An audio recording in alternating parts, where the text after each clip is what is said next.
Olá, bom dia, tudo bem? Estão descansados? Graças a Deus, né? Estou descansada. Temos mais um mês e meio quase aí, né? Pela frente. Uma semana deu para nos ajudar, né? A retomar as forças para terminar esse quarto bimestre. Que bom que tivemos esse descanso. Eu vou gravar para vocês uma sequência de vídeos com algumas correções que nós temos, né? Vocês fizeram o exercício até a página 70. Eu vou passar as correções para vocês.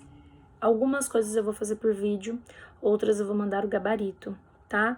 As paradas complementares, o teste do seu conhecimento, eu vou mandar a foto para vocês do gabarito, para nós ganharmos tempo.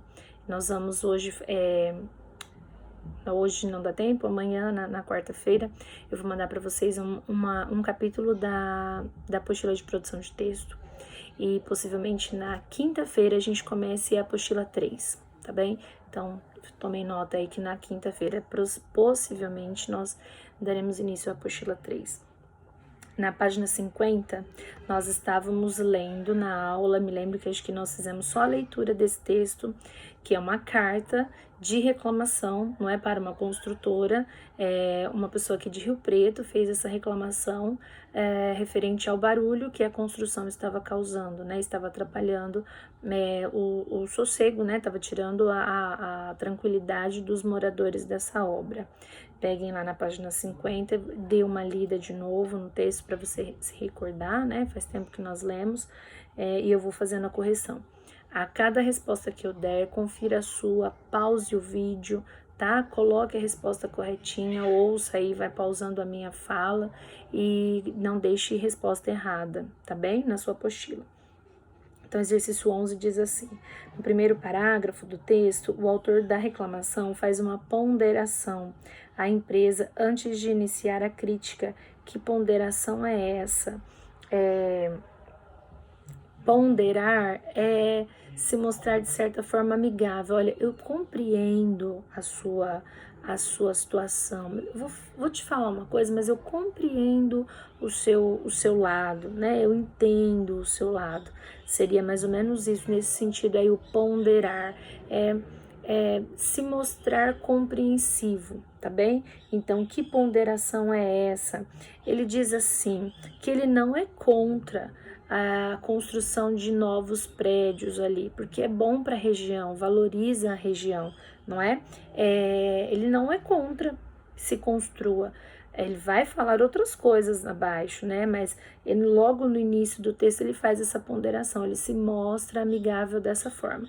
Ele diz que ele não é contra a construção de novos imóveis, porque eles valorizam a região. E é assim mesmo, né? Se tem ali grandes prédios, condomínios, estabelecimentos, restaurantes, a região fica mais valorizada, né? Esse valorizar é quem tem um imóvel passa a ter, este imóvel passa a ter um novo valor por conta dos imóveis, dos estabelecimentos que tem ali na região, tá bem? Na B, que estratégia está por trás dessa atitude do autor da carta da reclamação? Então, que estratégia está por trás dessa atitude do autor da carta? Ele se mostra, como eu disse na primeira, no A, ele se mostra amigável, ele diz assim, ele quer mostrar que ele entende o outro lado, né? Que ele consegue fazer uma avaliação justa, talvez essa seria a melhor palavra. Ele mostra que ele consegue avaliar o caso de forma justa, tá? Que ele não está vendo só o lado dele, daquele que está reclamando, ele consegue ver a situação ali, o problema de maneira justa, tá? Na 12, então, ó, pause o vídeo, volte para ver se o que eu estou te dando como resposta está de acordo com a sua. Claro que as palavras serão outras, né? Claro que a gente está falando aqui de palavras diferentes, porque eu não estou destacando trechos do texto.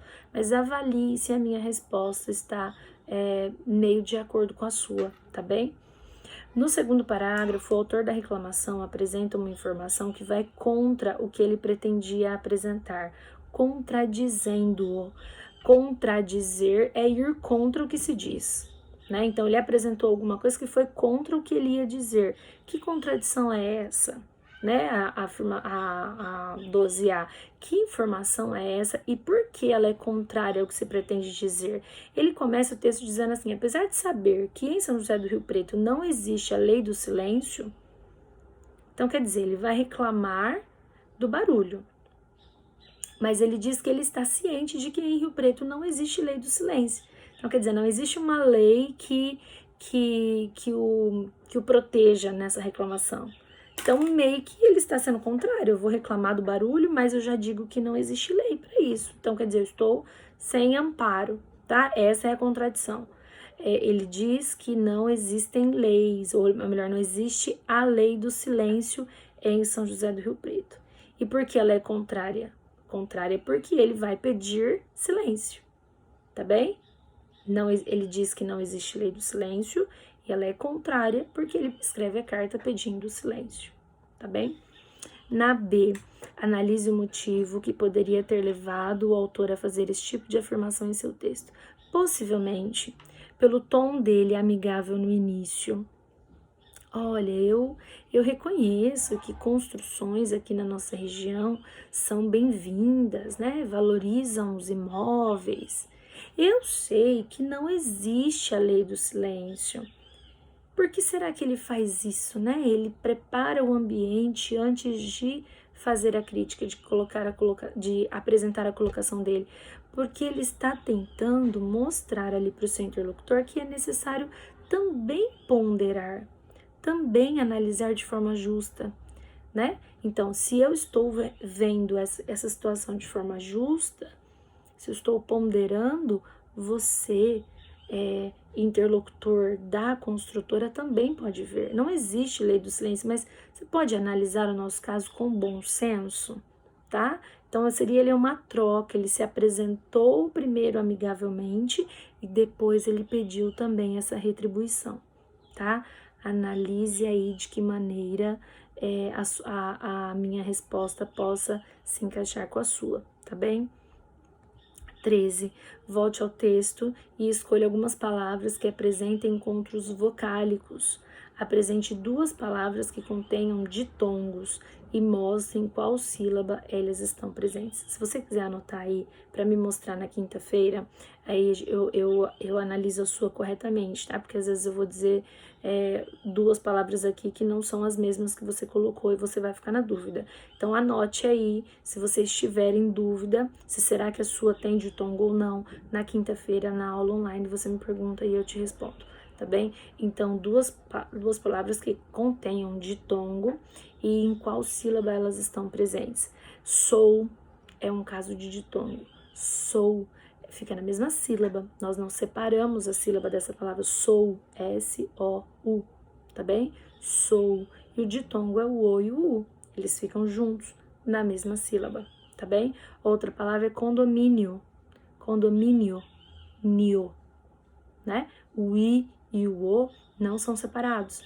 Se eles não são separados e ficam na mesma sílaba, significa que aí nós temos um ditongo. Então, 2 palavras que eu peguei para colocar para vocês, mas pode ser que você tenha escolhido outras e você pode me perguntar na quinta-feira, tá bem? Me ajudem a me lembrar, porque a gente já vai estar em outra página e às vezes eu posso esquecer, vocês me lembrem, tá? Quem tiver dúvida. Na 14, apresente 2 palavras que contenham hiato e faça a separação silábica delas. Hiato, então, são vogais que são escritas juntas, mas quando separamos as sílabas, elas ficam cada uma em uma sílaba, tá? Então, 2 casos aí de hiato, 2 palavras de hiato. Rua, rua. Eu emito som para o U e emito som para o A. Então, elas são separadas, tá? Então, separando a sílaba, rua, tá? Então, aí nós temos hiato, tá? O U foi para um lado, o A foi para o outro. E outro caso é construindo. Construindo. Então, nós temos aí uma palavra polissílaba, separada com 4 sílabas, né? Formada por 4 sílabas.